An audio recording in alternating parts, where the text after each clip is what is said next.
Just going to take a second to kind of cleanse the space.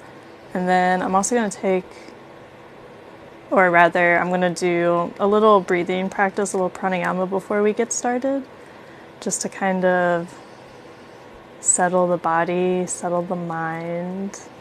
So I'm just lighting some Palo Santos right now, cleansing the space that we're in.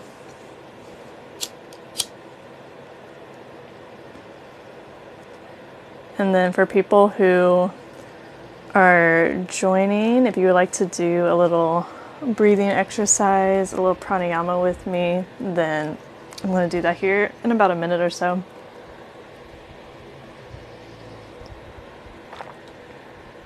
Again, I'm just going to do a little breath practice before I start talking, just to kind of settle the body, settle the mind. So if you want to do it with me, you're more than welcome to.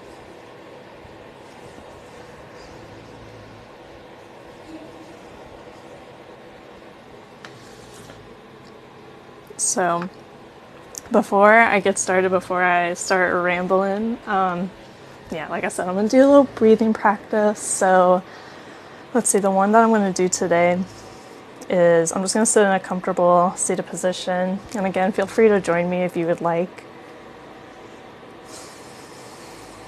And then resting the hands on the tops of the knees or on the tops of the thighs. Maybe even placing your hands in your lap, one on top of the other. And then closing the eyes or softening the gaze towards the earth in front of you.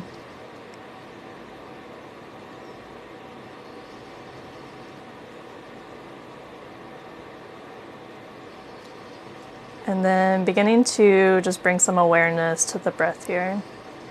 So noticing what it feels like as you inhale.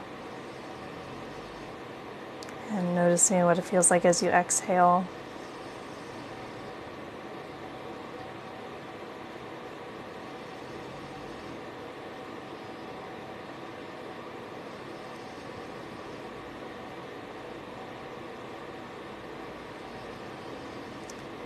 And for this breath practice, we're just going to take a few cleansing deep breaths here.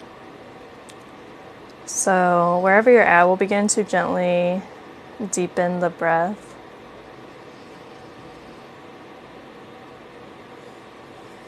And again, just noticing what the breath feels like today. Noticing the quality of the breath. And also knowing that the way the breath feels today may be different from yesterday, or it may be different from tomorrow, and that is totally okay.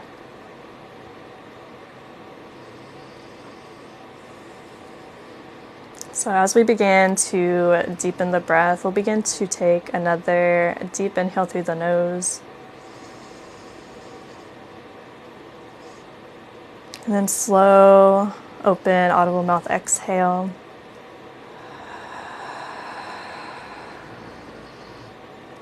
And we'll do that 2 more times, taking a deep inhale through the nose. And sigh it out through the mouth.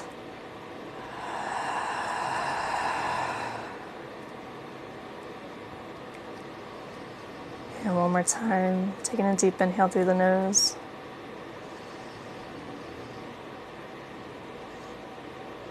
And audibly exhale through the mouth.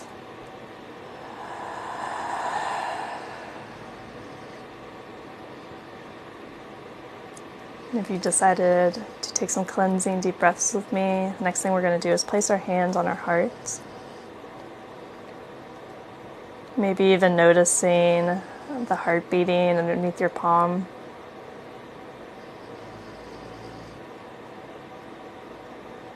And just taking a moment to express some gratitude towards yourself and towards the day today.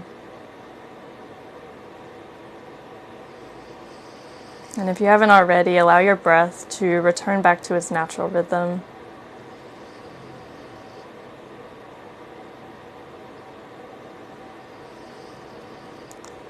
And then releasing your hands from your hearts, and then slowly beginning to bring your eyes open.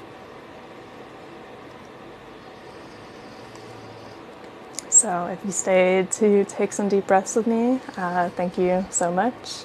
If you're just kind of passing through, we're going to just talk. I'm kind of just going to be rambling today. I have some notes sitting in front of me on my computer, but yeah, I'm really just going to be rambling. We're kind of going to be talking about creating habits. Obviously, 2023 is coming up.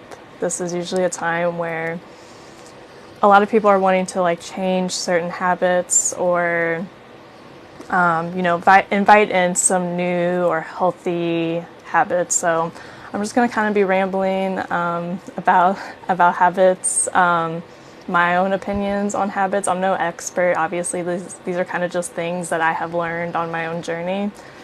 I'll talk about a little bit of like yogic concepts just because I am dedicated to my yoga practice. So a lot of like yoga philosophy kind of goes into this as well. And then I'll just say like a few of the habits that I've been doing this year and what I've learned from it. So again, this is kind of just an open conversation. And I wanted to try something new out today. I kind of just wanted to hang out and talk with y'all. So again, thank you for being here. If you're kind of just like passing through, I hope you have a great day. And if you're here to hang out, then welcome and thank you for being here. I'm gonna take another drink of water. Someone asked what my pronouns are. Thank you so much for asking. Typically, I go by she, her, hers, but I'm honestly not picky. Whatever you want to call me, I'm cool with whatever. So thank you for asking that question. So I guess I'll go ahead and just get into it. Like I said, I don't really have a plan. I kind of just have like some notes sitting in front of me. So we're going to talk about habits and creating habits, maybe creating new habits or maybe like toning or like, I want to say editing, maybe editing some habits that we already have. So the first note I put down, and something that I think is really important to recognize when we are wanting to create new habits, is that habits is something that we already have. Like we already have habits in our life. This is not like something new. It's not like, oh, I don't have any habits and now I'm going to create some new habits. We already have habits in our life and maybe we don't even recognize it because it might be something that we've done a long time. It might also be habits that we're labeling as good or bad, which kind of off topic, but there really are no good and bad. It's all about just like our perception of it. So let's say you wake up at like 10 a.m. every day. Like that would be a habit. You might label that as bad if you want to wake up at 6 a.m., but nevertheless, it's already a habit that is in your life. Let's see, there are a lot of habits, just like brushing your teeth every day. That would be a habit. Maybe you like to do yoga in the morning. That would be a habit. Maybe you like to, I don't know. I'm trying to like think of some examples. Maybe every Friday you go grocery shopping. That would be a habit. So it's like habits really aren't like this new idea, this new concept. We already have habits in our life. And this is just my opinion and something I've kind of observed within myself, is that a lot of times when I'm wanting to change or to bring in like a new habit into my life, a lot of times you feel like some resistance or you feel nervous because a lot of habits, especially, if you're wanting to create like new or like healthy habits, a lot of times it requires you to let go of what is no longer serving you. Or in other words, you have to kind of sacrifice some things to create these new habits. And sacrifice can be scary because it's like we're letting go of something that maybe we've been doing for a long time, or we're sacrificing things that we have become comfortable with, something which we've just been doing for so long. But kind of like bouncing off of this concept that we already have habits, we are already making sacrifices. And you may be like, what does that mean? But like, let's say that a habit that we have is that every morning when we wake up, we smoke a cigarette, right? I don't smoke anymore, but I don't know why that was that was the example I thought of. So every morning we wake up, we smoke a cigarette. That would be a habit. Again, if it's good or bad, that's up to your perception. But if we're waking up every day and we're smoking a cigarette, maybe we're sacrificing time in the morning. So it's like, maybe if you would rather like go work out instead of smoking a cigarette, you're sacrificing that time to go smoke a cigarette. Some could even say you're sacrificing, breathing in like clean air. That would be a sacrifice that you're making. So this idea of sacrifices is that like we're already sacrificing things even when we don't realize it. So I'm gonna try to think of another example. So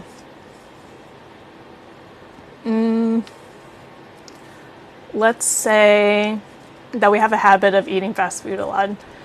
So whenever we eat fast food, we're sacrificing eating healthy food or eating food that is going to nourish us or bring us a lot of energy. We're having to sacrifice that so that we can eat fast food.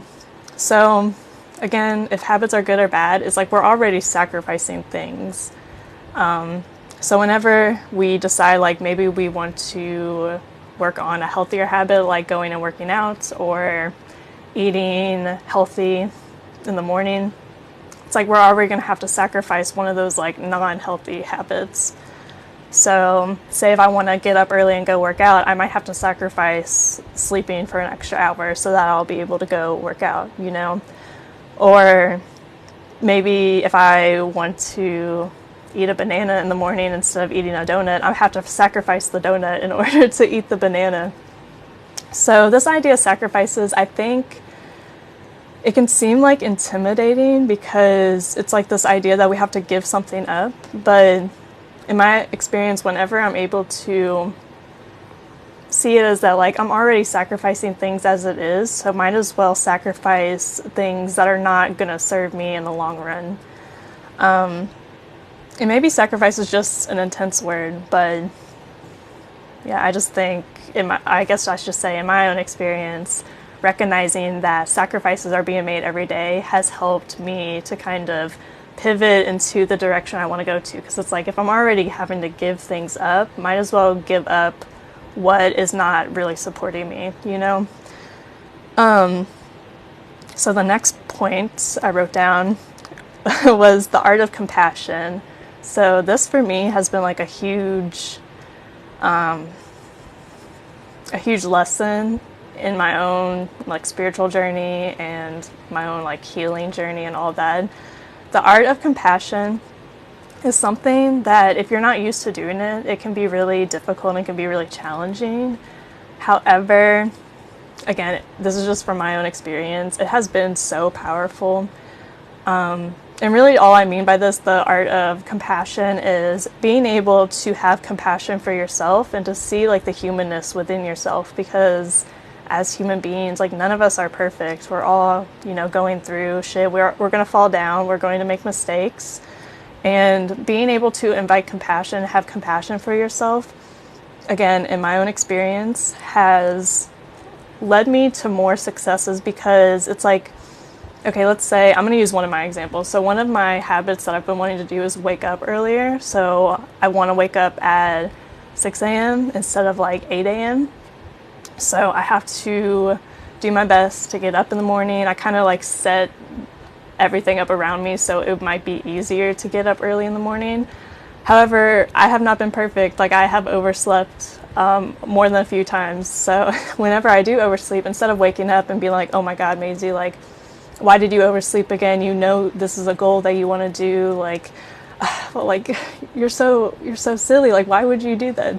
And it's like, whenever you're hard on yourself and you beat yourself up, you're less likely to be consistent and to go back to doing these habits, because you are just being like so hard on yourself.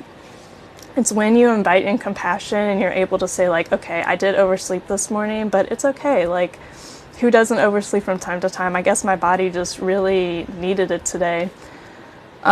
Whenever you're able to have compassion for yourself and to forgive yourself, you are more likely to go back to these habits that you really want.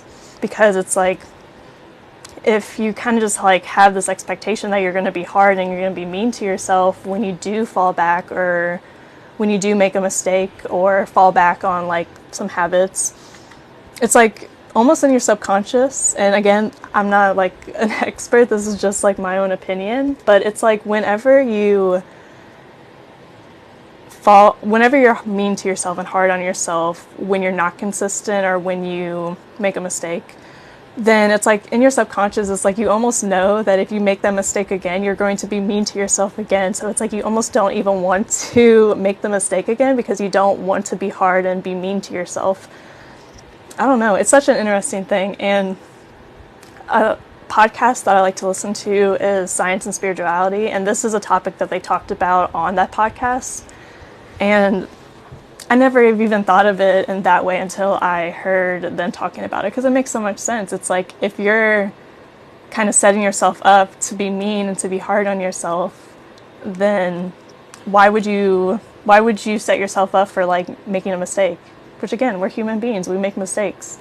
So the art of compassion is honestly just so important to me, and I feel like I have learned a lot in just, being compassionate and allowing yourself to make mistakes, because it's like in the mistakes you learn each time. But yeah, all in all, I don't feel like anything good ever comes from being mean and being hard on yourself. So compassion is so, so powerful. Yeah, I'm just reading this note. I put the art of compassion. We don't go anywhere when we are mean to ourselves in the process. Absolutely. And I stand by that. Okay, so the next bullet point that I wrote down was consistency doesn't mean every day. So this is something else that I listened to on the Science and Spirituality podcast, but it's something that really stuck with me, because a lot of times when we think of consistency, we think of it as like doing it every day. So let's say a habit that I want to create is working out regularly. So let's say I am working out, I work out 5 days a week, and then I end up missing a day. And again, this goes back to the compassion part, because it's like if I miss a day of working out, am I going to be like, oh my God, I can't believe you missed a day of working out, Maisie, like how could you do this? How could you let this happen? But for me, there's been a lot of power and a lot of almost like peace that comes to my mind when you realize that being consistent does not mean doing it every single day. It means doing it more often than not.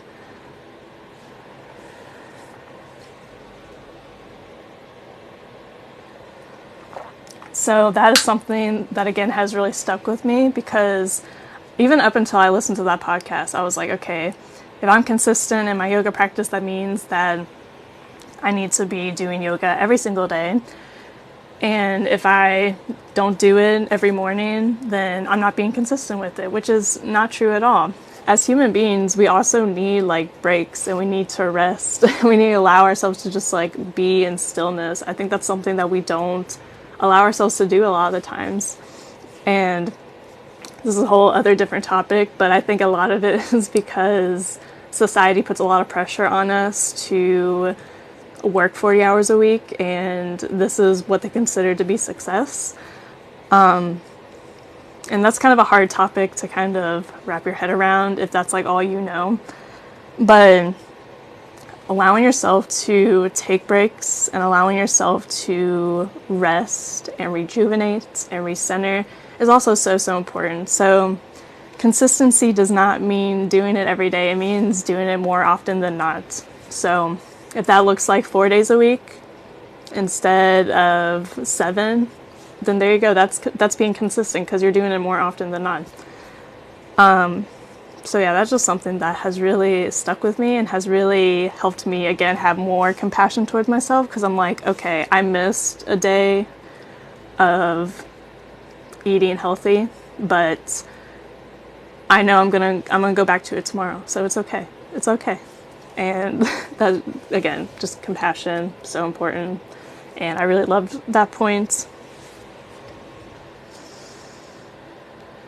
Okay, so this is kind of getting into here. I'm gonna turn my phone on do not.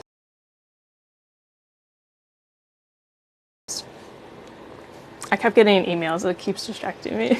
So the next point I put down, which this is starting to get into more like yoga philosophy, because I put down building tapas.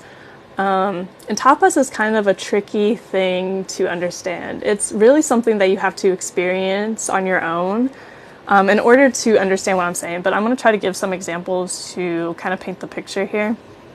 So I put down building tapas. So in the Yoga Sutras, tapas is, it's identified as a few different things. The first thing that you see it being identified as is creating, they say creating pain, but again, the word pain can really be like switched out with a few different words. And not creating pain, I meant accepting pain, but not causing pain. So again, you can kind of switch the word pain around. Like, you have to remember this was written in Sanskrit, and that's not always the easiest to translate to English. So accepting pain or accepting challenges, accepting difficulties, but not causing it. So that's one of the definitions of tapas. Another definition of tapas, and something that you'll hear a lot in like corporate yoga, or if you go to like any kind of like hot yoga or like vinyasa, anything like that, is heat. So tapas can be identified as heat. So again, creating or accepting heat, but not causing it. And then tapas can also be identified as discipline. And this is kind of what resonates with me the most, is seeing it as discipline. So tapas is something that you can actually kind of see and measure in your life, and the way that it will show up. And I'm going to give an example here just to, again, paint the picture. So let's say that I want to create a habit. I want to start eating healthy. However, I eat McDonald's every single day. Okay, so I want to start eating healthy, but I eat McDonald's every day. So let's say I'm eating my McDonald's and I'm like, okay, you know what? This is my last McDonald's meal ever. I don't want to eat it. I want to start eating healthier. So I stop eating McDonald's, and then the next day I go back to eating McDonald's because I've been doing it every day for so long. So this is what is normal to me. And when I go back to eating McDonald's, I'm just like, oh, whatever. Like, I do this every day anyways. So, you know, what does it matter? That would be not really having any tapas build, because tapas is also something that you kind of build on over time. So in that same scenario, how you can see tapas being built, like, let's say I'm eating my McDonald's and then I'm like, okay, tomorrow, no more McDonald's. I'm not going to do it. So the next day comes and I start having thoughts. I'm like, should I like eat something healthier, or should I just go get McDonald's like I always do? It would just be easier to go eat McDonald's because I've been eating it for so long. Like, this is what's normal.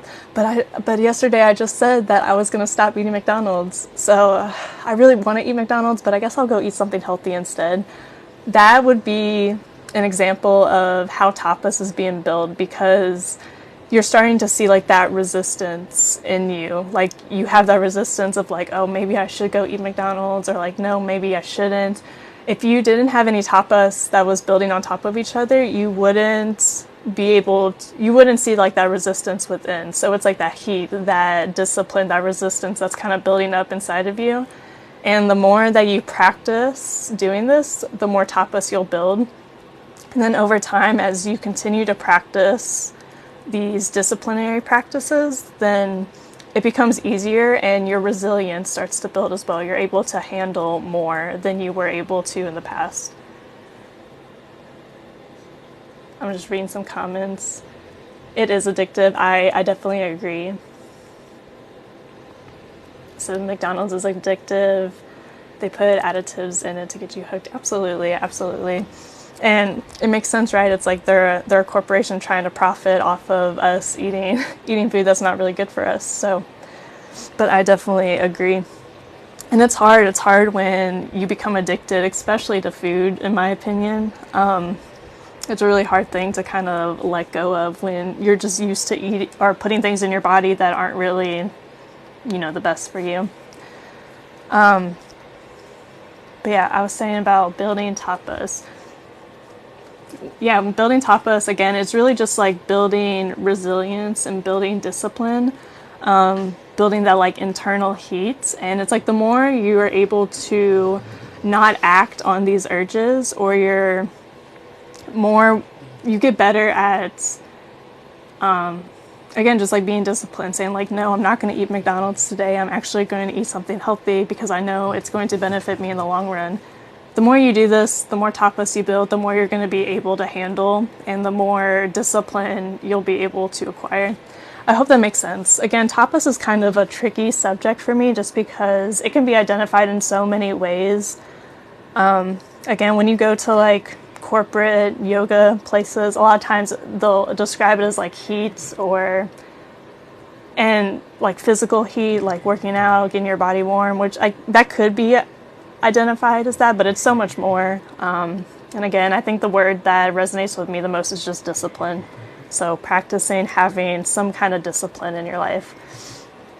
And also, just piggybacking off of that, also understanding that it gets better the more you do it. It's like you keep building more tapas until you're able to handle more. And I also think that's a great lesson in that a lot of times when we want to change certain habits, it's like we want to get to the end goal, but we can't get to the end goal unless we take the first step. So it's just about like taking those little steps every day and doing what you can with where you're at in life. And the more steps you take, you're going to look back in like a year and you're going to see how far you've gotten because, you started one step at a time.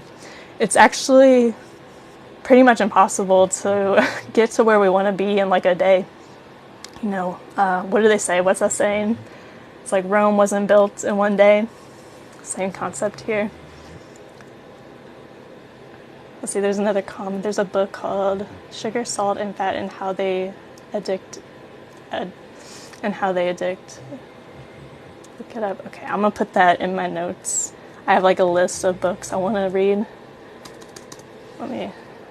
Sugar, Salt, and Fat.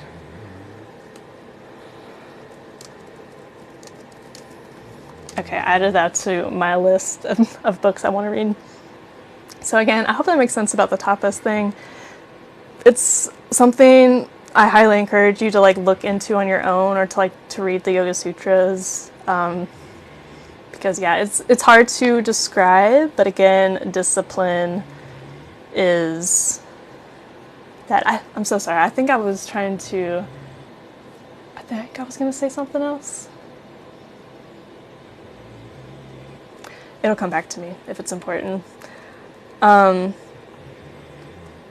Okay, the next point I put in my notes was rewarding your successes. So this is another thing. Again, I heard it on the same podcast, the Science of Spirituality podcast, but it's something that I really love about this. Because it's like, again, there's no use in like beating yourself up if you like fall back on a habit or you miss a day of working out. Like there's no point in like beating yourself up and being mean to yourself. It's like you don't go anywhere when you're mean to yourself like that. So kind of piggybacking off of that as well is rewarding your successes. So let's say I'm going to use one of my examples. So what I said earlier is that a goal of mine is to wake up at 6. I want to wake up at 6 a.m. because I like to do yoga in the morning. I like to chant mantra. I like to journal and all those things. So waking up early, if I get up earlier, I have more time during the day opposed to when I was waking up at like 8 a.m. And then I felt like I was kind of having to rush things. So I'm not getting done at like 10 a.m., So one of my things that I reward myself on. So I drink coffee, which in a lot of yogic texts, it says don't do that. I'm not perfect, but I have been drinking coffee for a long time. I love coffee. So when I wake up at 6 a.m., if I wake up at 6 and I do all my practices that I like to do, I reward myself by allowing myself to have a cup of coffee.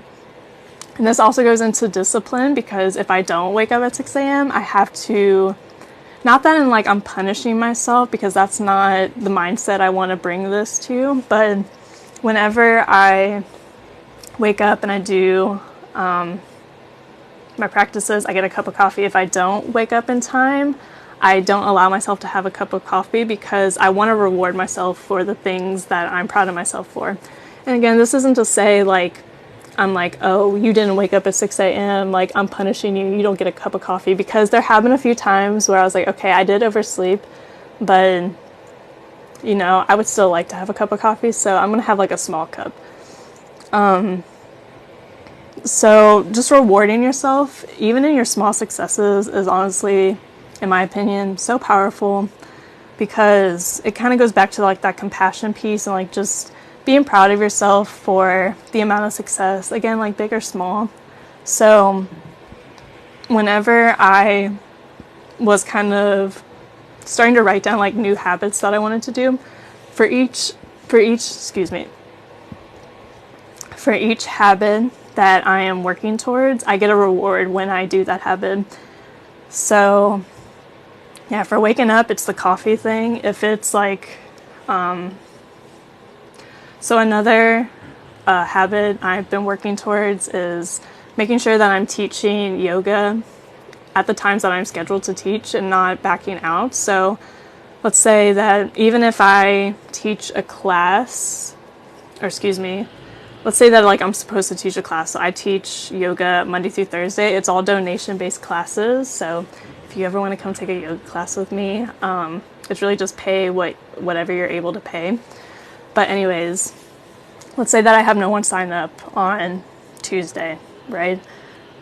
Instead of just not teaching, it's okay, I kind of set the schedule up for myself so that I'm free during this time. So I have the ability to teach.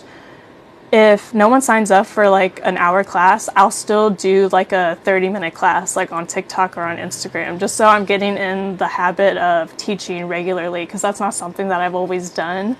So for me, it was important to create a habit of teaching regularly so that I can, again, build tapas and just get used to teaching on a consistent schedule. So every time I teach, usually these donation-based classes is the last thing I have to do during the day. So whenever I'm done teaching either a full class or just teaching a 30-minute class on social media, my reward is that afterwards I get to go do something that I like that's not related to work. So usually I'll take my dog on a walk, or I'll do some art stuff, or I'll play with my daughter. So anything like that. So that would be my reward for that. So just having any kind of reward to reward your successes for me, it just makes it more likely that I'm going to want to do it, because it's well, if I do this thing, it's then I get to do something that I like, or I get to have a treat that I like. So why wouldn't I, do it? And for me, this also kind of ties into just giving yourself compassion, because again, we're human beings, and this isn't, I know I said this a second ago about this isn't about punishing you if you don't do the habits, right? Because it's we don't want to do that either. We don't want to be mean to ourselves. But it's just about celebrating your small wins and your small victories. It makes you feel really good about yourself. It makes you really proud of yourself. So see, that's just my opinion, and that's also something that I'm working on, because I'm not perfect, and I have had a few moments where I see and I notice myself being hard on myself because maybe I didn't do something that I wanted to do, or something I said I was going to do. But it's just about learning, and the more you practice it, the easier it gets. But in my own experience, just rewarding your small wins, your small victories, makes you feel really good about yourself. And it's when you feel good about yourself and you feel good about what you've done, you're more likely to keep coming back to that. So yeah, that's just my opinion. But again, Science and Spirituality podcast, I listen to it on Spotify. It has a lot of really great information on this kind of stuff as well. All right, so, okay, for the next part, I really just wrote down like habits that I'm working towards. And so I guess I can just kind of like go over those. And I was also going to talk about like anything I kind of learned during the process of changing these habits. And then if anything else comes up, I'll just kind of throw it in there as well. So let's see, some habits I've been working towards. I already mentioned this one is about waking up early, wanting to wake up at 6 a.m. and start doing my yoga practice. So I do yoga every day, and this is just my own experience again. But the reason why I'm able to do yoga every day and something that helps keep me consistent, again, I don't feel like this is going to work for everyone. This is just something that has worked for me because a lot of these habits came after me beginning to do yoga every day. So I was doing yoga every day even when I was sleeping in to like 8, 9, 10 a.m. But I took an oath during my yoga training, and I said that I would do a yoga practice every single day, and I would offer my yoga practice up to something higher than myself. So again, God, the universe, source, your higher self, in my opinion, it doesn't really matter what you call it. You can call it whatever you want, whatever feels good to you. But having my yoga practice be for something that is greater than just me in this body is what keeps me consistent in yoga. Again, you can do this with anything, but in my experience, it hasn't worked with anything. But yoga has always kind of been like a spiritual thing for me. Well, I shouldn't say always. It became spiritual when I started to learn more about it. So feeling like my yoga practice is serving not only me, but is serving humanity, is serving God. That is what keeps me consistent in yoga. However, I have tried doing like similar things to like waking up early, and it's like, I don't know why, but it hasn't always worked. But for some reason it did work with yoga. So I just felt the need to preface that for some reason. So waking up early. Something else that has helped me with this, and that I think you can kind of bring this into any habit that you're trying to create, is that whenever I go to bed at night, I know that when I go to bed, I want to wake up at 6. So before I go to bed, I make sure everything around me is set up perfectly. That way, when I wake up at 6 a.m., all I need to do is jump on my yoga mat and the rest is going to be taken care of. So for me, this looks like rolling my yoga mat out. So I'll roll it out in the morning. I put an incense on my incense holder. I don't light it. I just put it there next to my lighter because I like to light incense during my yoga practice. And then I also chant mantra and I read the Bhagavad Gita. So I put those on my yoga mat as well. And another thing I do is I like to set my phone up over, because my alarm's on my phone. I set it up on the opposite side of my bed so that when I wake up in the morning, I have to physically get up and go turn it off. I also keep some water next to my bed. So after I turn off my alarm, I like to come back to my bed and chug some water, because I think a lot of times when we wake up, we're so dehydrated. And if you don't drink water right away, you really don't notice it. So all these little things, it's you set the space up before you go to bed. That way you're more likely to be successful when you wake up, because it's everything's already taken care of. I don't really need to do anything besides get on my yoga mat and start my practice. And then it's for me, once I start my practice, it's good, I'm going to finish my practice. It's really just the starting that is the hardest part. And that is also a lesson that can be taken in so many different ways, because it's a lot of times it's starting is the hardest part. But once you start taking one step at a time, it gets easier, but you can only do one step at a time. So that's kind of how I did it. And again, I feel there's a lot of power in making sure everything around you is good, so that, half the work is already done. Another habit I started doing recently, and this is one I've actually been enjoying a lot, is that I had started getting into a habit, again, because it's like we already have these habits, but I started getting into a habit where if I'm like eating or if I'm cooking or if I'm creating art, it's like I had gotten into this habit of like wanting to watch like TV or wanting to watch YouTube. I'm really big into YouTube, or I used to be. And a lot of times it would be things that I was watching that wasn't really serving me in the way that I wanted to be served. And so a new habit that I started picking up was that whenever I have the urge to like, turn on a YouTube video or to turn on a movie or a TV show, instead of doing that, I kind of have switched it over to, okay, maybe I can listen to like a TED Talk on YouTube, or I can listen to an audiobook, or I can listen to a lecture or a podcast, something that is going to help me learn. And I always feel like I get more out of it. I always get something out of the stuff that I listen to, opposed to like when I was watching YouTube. Again, there's like nothing wrong with these people at all, like what they're creating. It's just like I didn't feel like I got anything out of it. I was really just like watching, what's useful to learn. So I listen to a lot of podcasts. The podcasts that I listen to are all like self-help podcasts. So like I listen to a lot of, like, Science and Spirituality is like one of my favorite podcasts. I listen to like every episode. There's like it's called Psychedelic. It's like an Alan Watts podcast. It's just like a lot of his recordings. Spiritual Shit, I love that podcast as well. That one just talks like a whole bunch of like different topics. And again, I'm really big into psychology. Psychology for Your 20s is a really good podcast as well.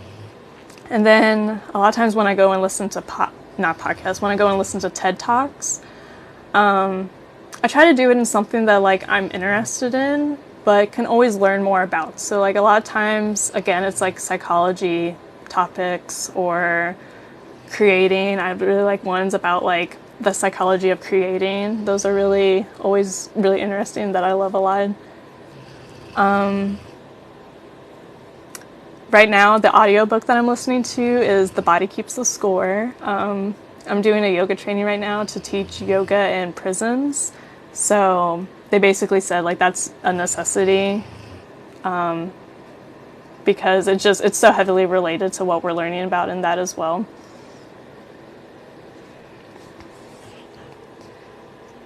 So yeah, I'm big into like nonfiction, but again, this is just like my own experience. I feel like if this was like a habit you would want to change, like it doesn't have to be nonfiction, but that's again just like what I enjoy and what I like.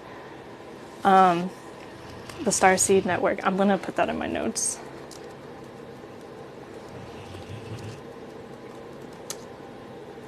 Perfect. Okay, I wrote that down so that I can come back to that, because I will definitely check that out. My dog is doing doggy things.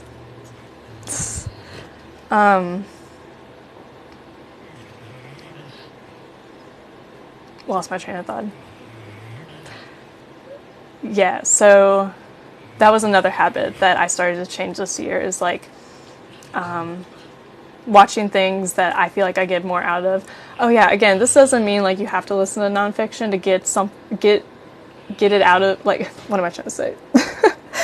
I'm not trying to say you need to listen to nonfiction in order to like get something out of that experience, but maybe instead of like watching a movie, maybe you listen to like an audiobook about a story that you find really interesting, or maybe listening to a story that might like inspire you.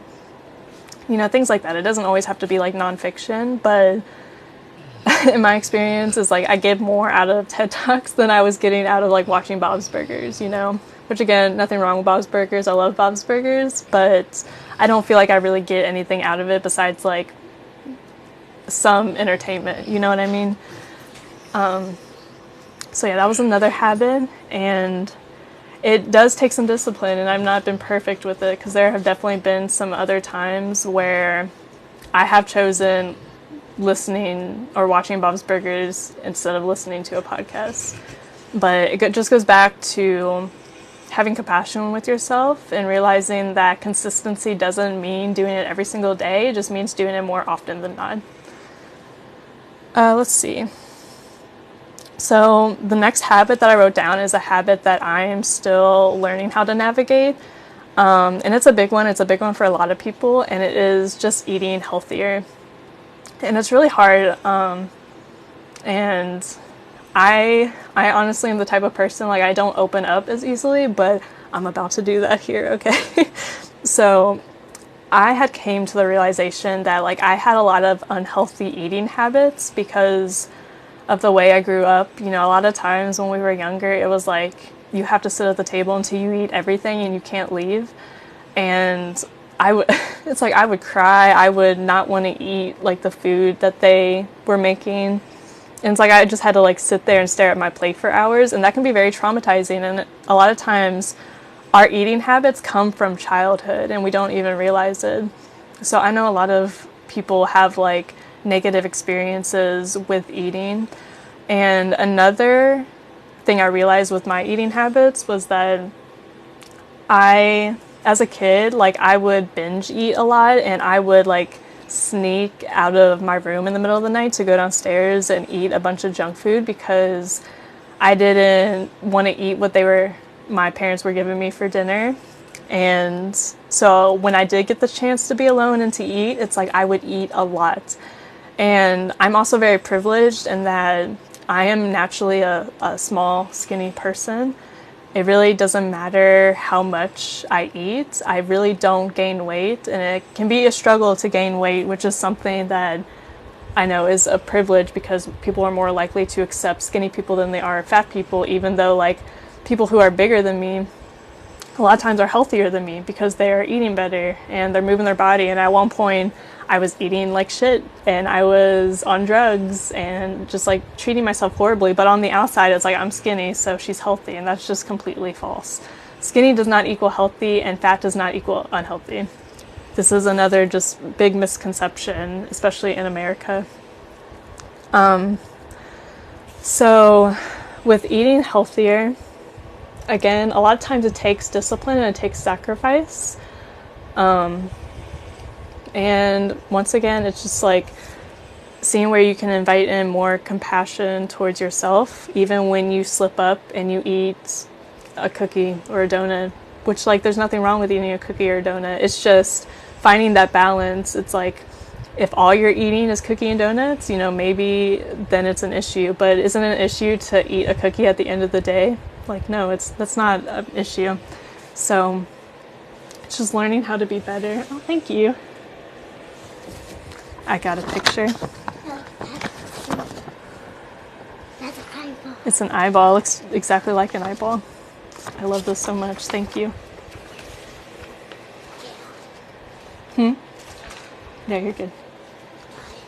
Because that's my daughter, but I don't want her to be on the internet. You're good. I don't think they can see you.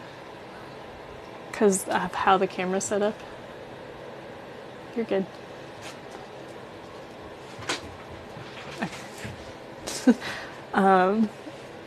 Sorry, I got sidetracked. Again, love her so much. I prefer her not to be on the internet as much as possible. I'm not perfect. She has been a few times, but just for her safety and lack of consent, I don't want her to be on the internet.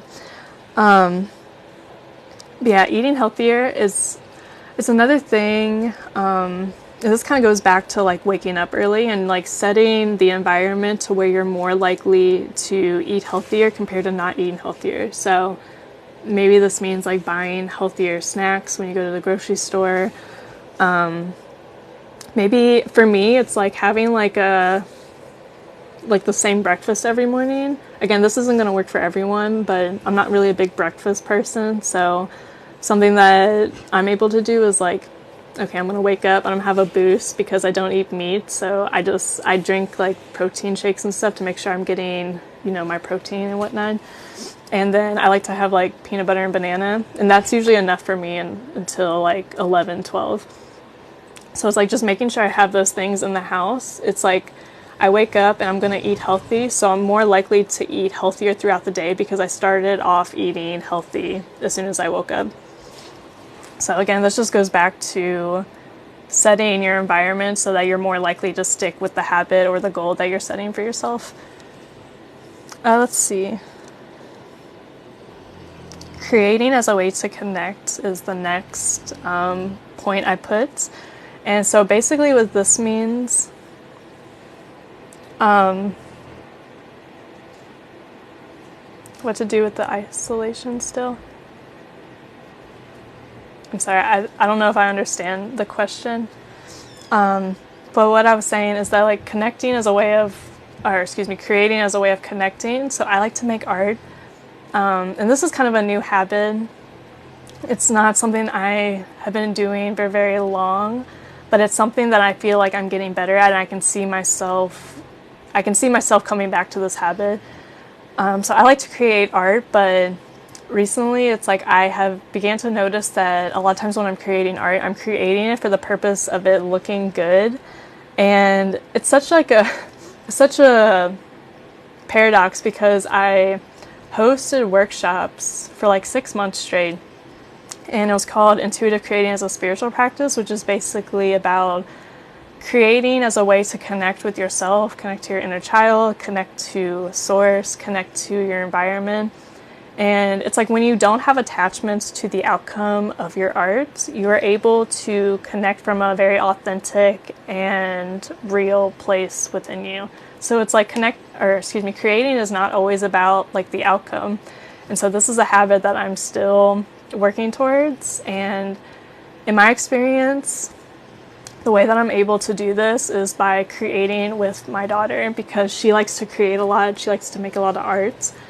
And so whenever I create with her, it's like a lot of times I'm just like, I'm going back to like coloring with crayon, or we're like making a craft together. And it's like the outcome really isn't important because it's like I'm really just creating to spend time with her.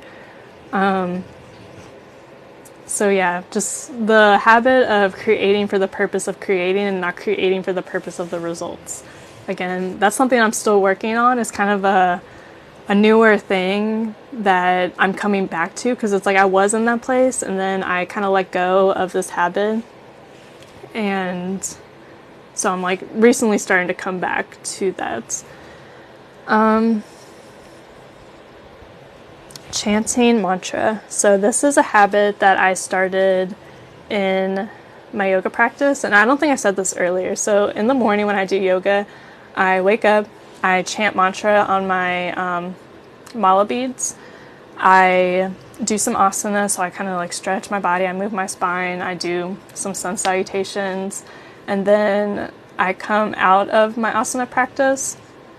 I'll do a little bit of breath work and kind of like pray, like set intentions for the day. And then I read the Bhagavad Gita. And then I also journal, which this sounds like a lot, but the amount of time I do each thing just varies depending on how I feel during the day, which is another thing that like comes with practice, is just like being able to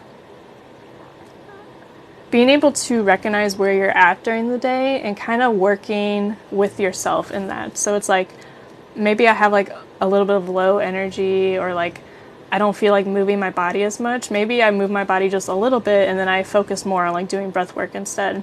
So again, it's just like learning how to listen to what's going on within you and then kind of altering your habits or your practices to fit where you're currently at in life.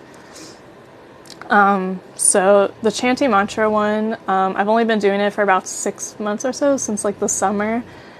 And I feel like I'm a little biased here because I have like a friend or a mentor who she chants mantra. She chants like 16 rounds of the mala beads every day. And that's something that she had to work up to. But she is always asking me about my chanting practices, and that helps me be consistent with it. So I also think it's really important to have someone in your life that you are able, that's in a way able to hold you accountable, but it's like they're not responsible to hold you accountable, but maybe like talking to your friend or like talking to a parent or I don't know, a sponsor, or someone who you trust to be like, hey, like, could you ask me about this from time to time? Like, ask me how I'm doing with this. Because it's like, holding yourself accountable can be really difficult. But if you have someone on the outside who you love or admire, whenever they ask you how it's going, it's like, a lot of times, for some reason, it's like we don't want to disappoint other people. We're more likely to be okay with disappointing ourselves than we are to like disappoint other people, which again, I think disappoint is kind of a harsh word. But having someone or having some kind of community to hold you accountable or to ask you how your habits or your goals are going, I think there's also a lot of power in that. And then the last habit I wrote down that I've been doing this year is having a journal. And this is something that it's like I've been wanting to journal for so long, and like I did it like all last year, but then I fell out of it for a few months, and then I got back into it, and then I fell out of it. And my own experience with journaling is just like finding a journaling technique that works for me. And this came with time. So like as I was journaling, I realized that a lot of times it's like I wasn't able to be consistent with it because I didn't like how I was doing it, but I wasn't changing anything. I was just like kept trying to do what I knew how to do, which was like the same thing, but it's like that wasn't working. So with the journaling, how I do it, and again, like it didn't start off this way, is that as I journal, I will do my gratitude part. So usually it's like I write down like 3 things I'm grateful for.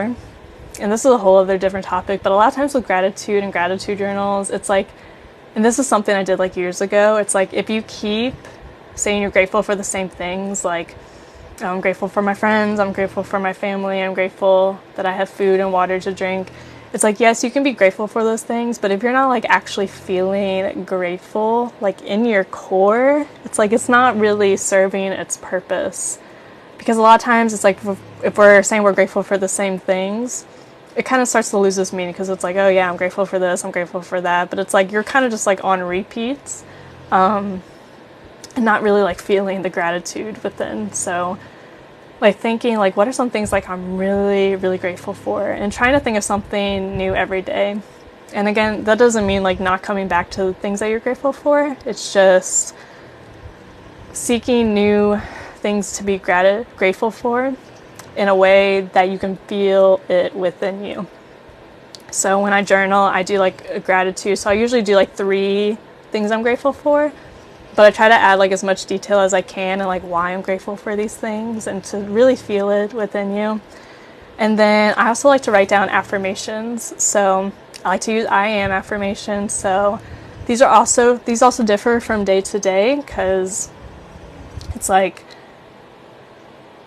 again, it just like all depends on like where I'm at during the day and how I'm feeling. So, and I can always get an example. I can get my journal out. I think today I was kind of feeling like a little bit of guilt and like shame about like some things I've done in the past as a mother. So like for those who don't know, like I was struggling with addiction when my daughter was born. I wasn't in my addiction when I was pregnant, but after she was born, it was about a week after that I started going back into like my addiction, which I was addicted to opioids for about 5 years or so. So I find myself like holding on to guilt and shame for that reason. Just like wishing I would have done better, wishing I was like more present as she was a baby, because it's like when she was a baby I was addicted, so it's like I felt like I missed out on a lot of her childhood, or like she's still a kid, but when she was a baby. So a lot of guilt and shame can come up with that. So as I was feeling it, so one of the affirmations I wrote down was that I am a great mother who's always doing her best. And that is something that I just needed to hear today. So that was an affirmation that I chose to write down. So I'll do like 3 to 5 affirmations for the day. And then the last thing I write down is like the goals for today. So this also just helps with like my long-term goals, because inspired action and taking like small steps again is like very important. So I write down like the little things. So like one of my goals is that I want to teach yoga in prisons. So a small thing that I could do today is work on some of my teacher training for that. And so that is supporting me in my long-term goals. And also just like other little goals, like let's say I want to do laundry today, I'll write that down. And then it's like during the day, I actually get to like check off what I do get done. So at the end of the day, I can be like, oh, I feel like I didn't do anything. But then it's like when I look at my list and I look at my today's goals, it's like, oh, I did all my goals today. Like I did enough. I like, made the best out of the day. And again, it's like a lot of times with these goal setting, it's like with setting goals, it's like, again, not being hard on yourself if you don't accomplish all of it. And also learning how to prioritize. It's like, because there have been times where I write down goals and I overdid it. Like I wrote down too many, and it's like, okay, let's see, laundry can wait till tomorrow. Like I didn't need to write that down. Like it's fine if I didn't get laundry down tomorrow. It's going to be there tomorrow. So I can like switch. I think I said that sentence all wrong. I meant to say I didn't do laundry today, so I can bring it over till tomorrow. So doing that. And then I also like the goals that it's like, let's say that I wanted to do something, or let me say that I didn't write down a goal, but maybe I did end up doing laundry, but I didn't write it on my list. I'll go ahead and just like write it on my list just so I can check it off and like feel accomplished and feel proud of myself. So again, this is just something that helps me. And like the way that I journal, again, it was not always like that. It's something that I've had to build onto until it started to work for me and to feel good. But also just being open to like, okay, this way that I'm journaling works now, but in a year from now it might change, and that's totally okay too. So yeah, my last point is just, what am I learning in the process of all this? I'm learning how to enjoy the journey and not just focus on the goal. It's so easy to get caught up in like, I want to be in this place today, I want to be in this place yesterday. But being able to just like enjoy where you're at today, and looking at myself from a year ago and being like, wow, I really have like changed, and like the way I've been changing these habits, like I see like the outcome, I see the results in that, and I didn't see it when I first started it. It's something that I only see now because I've been doing it for so long. So yeah, just appreciating the journey and not hyper focusing on the outcome of your results has been a huge lesson for me. What are some other things I'm learning? I kind of brought this up, just learning how to be gentle with yourself and being okay with change, because a lot of times maybe we're setting habits for ourselves, but maybe we discover a new habit that is supporting us more than this other habit that we have set. So it's like not getting attached to it being one particular way, and being open to the idea that things are allowed to change, and I'm allowed to change, and I'm allowed to grow, and something that works for me today might not work for me in a year from now, and that's totally okay. So it's just learning how to not get attached to the process, and learning how to not get attached to this is the way life has to be, because life is always moving and changing. So it's like, might as well just, open yourself up to the idea that it might change, and this might not be the way I do things forever, and that's totally okay too. Yeah, I think that's a good place to end there. So I have been rambling for an hour, and I just want to say, if you are still here, if you're still hanging out with me, I appreciate you. I appreciate you so much, and just, thank you for taking time out of your day to listen to me. And if anything, I sincerely hope that you felt like you had gotten something out of this. I wanted to try something new today. I don't always do stuff like this. So again, I appreciate you and thank you. And I'm going to go back and read a few comments. Oops.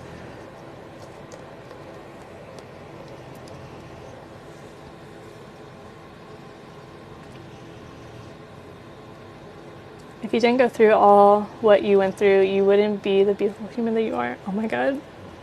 That is so sweet. That's so kind of you to say. I hold onto a lot of guilt from the past too, and I always have to remind myself that I'm a better me. Absolutely. Absolutely. And I kind of made a video about this earlier, but my therapist told me that, we're all just doing the best that we can. And looking back at those times in my life where I was struggling with addiction, it's like you have to consider, it's like, where was I coming from? It's like, okay, well, I grew up in an abusive household and I grew up with a mother who was also struggling with addiction. So it's like, I really didn't even know better at the time. Like, coping with what was going on within me by using drugs to numb me was really all I knew how to do, because I had been doing it for years and I had seen it a lot growing up. So just being able to have compassion for ourselves. It's like 5 years ago, if someone told me just to take a deep breath, I would be like, what help? What is that going to do for me? But it's like actually learning about the breath, learning how it helps to regulate our nervous system, how it helps to regulate our vagus nerve. Like, these are all so important, but it's like, I didn't know that 5 years ago. So if you would have told me that, I would have thought you were crazy. So it's like, I know better now, so I'm able to do better now. And I believe the same for you. And I'm sure you believe the same about yourself as well. Soft goals. I like that. Enjoy the journey. Soft goals. I like that. I'm going to use that sometime. On that, I'm going to take a drink of water real quick. So that's really all I have for you today. Again, I appreciate y'all so much for coming and hanging out. If maybe you think of something later or have a question later on, feel free. You can always reach out to me. If not on TikTok, you can always reach out to me on Instagram or through my email, and I'll do my best to answer any questions or be of support in any way that I can. And if you want to come take a yoga class with me ever, I do donation-based classes, so it's really just whatever you're able to pay. I kind of said this in the middle. I was going to say the beginning, but it was more like the middle of this conversation that, I took an oath that I would do yoga as an offer to something higher than myself. And recently I came more to this idea that yoga and me teaching yoga is not for me to pay the bills or to support me. It's for me to serve something higher than myself and for me to give back to others. So the type of yoga I teach is very like gentle, easygoing. A lot of times it's just like focusing on the breath, doing like very like soft soft and gentle movements. So yeah, all that's in my bio. Link is in my bio if you ever would like to go do that. And yeah, thank you all again, and I hope you enjoy the rest of your day. Take care of yourself, say something nice to yourself, maybe say something nice to someone else, and I'll see y'all later. Peace.